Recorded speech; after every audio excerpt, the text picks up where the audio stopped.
All right, this is One Last Midnight, and I thought I would do another review of No Man's Sky. So after playing for 64 hours, I kind of have a different perspective of No Man's Sky. I've spent a little time with it, and I have a clearer understanding of how they're making this game progress, or how you progress in this game. So if you haven't already, put a like if you like the series, leave comments in the comment section below, and if you're not a subscriber, please subscribe.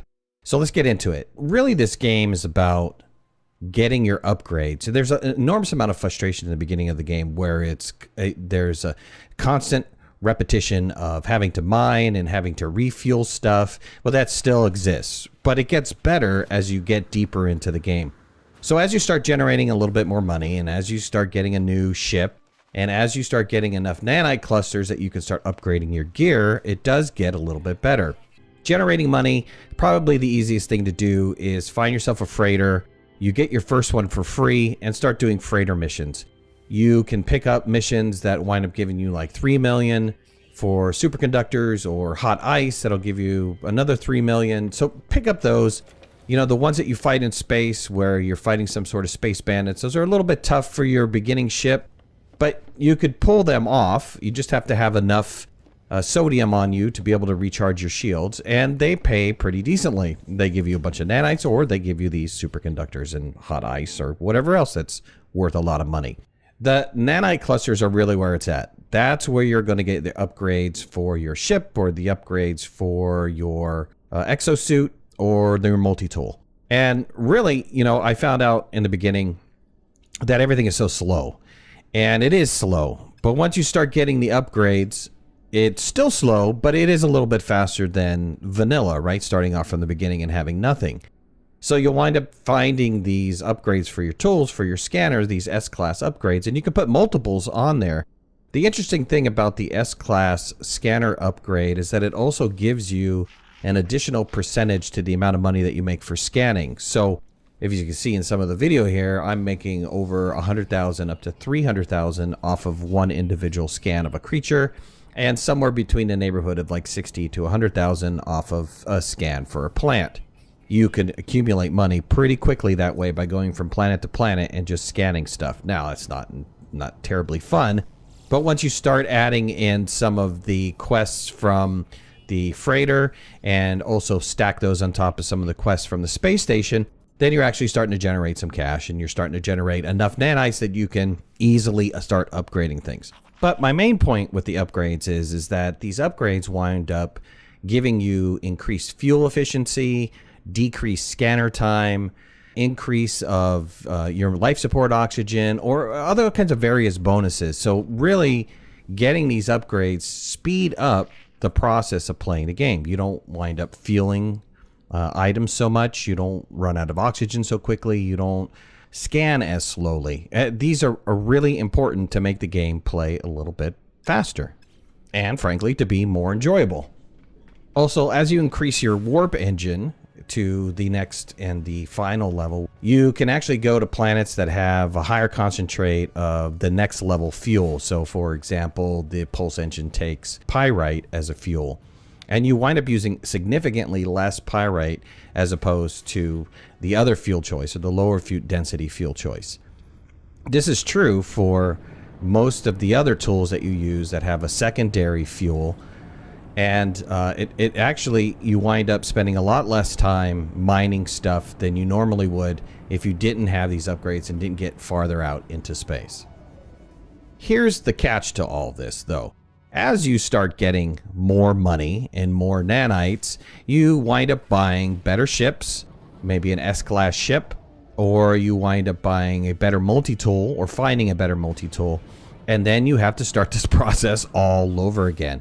You cannot transfer any of your upgrades from one tool to the next or one ship to the next, and it gets to be a little bit tedious. You almost don't even want to have to upgrade to the next ship or the next multi-tool if you wind up spending 3,000 or 4,000 nanite clusters on upgrades for your existing tool. It gets to be pretty repetitive on having to upgrade. Granted, you're going to get to the point where you've got the max ship or the max multi-tool, and you're never going to switch that multi-tool again unless, of course, you're looking for something that has a different model. or maybe has a little slightly better stats. But I think, you know, in the beginning, you're going to start, at least what I found in the beginning, is that I swapped out my multi-tool several times and then turned around and had to reinvest into these nanite clusters to get all the upgrades all over again.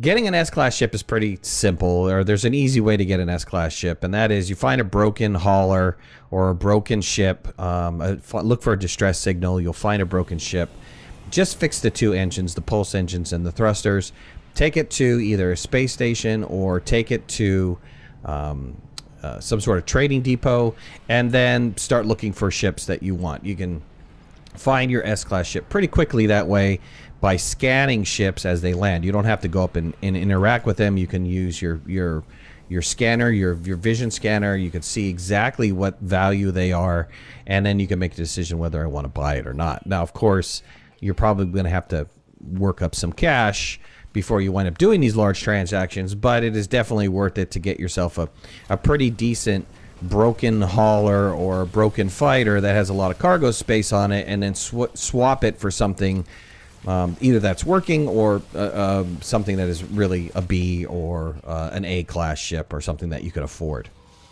So, I mean, overall, the game to me is still very repetitive. I haven't gone down the storyline. I've played 64 hours, and I still haven't gone into the main storyline. What I'm trying to do is I'm trying to build up my multi-tool to where I want it, or I'm trying to build up my ship to where I want it. I've got a fighter that's decent right now. That's an S-Class fighter. It's not an exotic fighter, but it has enough space and it has enough bonuses that I think I might keep it. And the next thing I want to do is find myself a nice big heavy-duty hauler, but even those are still out of my price range because those are in the 40 million parts, which I don't really have that much money yet. I think I have like 20-something million. And as you keep doing these quests, especially the ones that give you, you know, semiconductors or hot ice, or there's a couple other items in there that are worth a lot of money, quantum something or other, fusion cores, you're going to start seeing that your money does start coming in pretty quickly. You know, but it is repetitive. It's still repetitive without going into the main storyline. I haven't jumped into that yet. When I do jump into that, I'll give you guys another update on what it feels like by going into the storyline. If it feels a little bit less repetitive because I'm working to achieve a goal as opposed to working to achieve my best upgrade. But I thought I'd let you guys know where I'm at. I hope you enjoyed the video.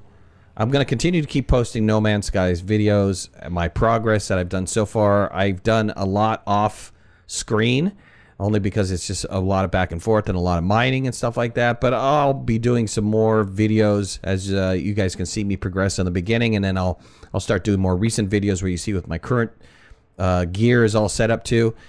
And I'll see you guys soon. Thanks a lot. Bye-bye.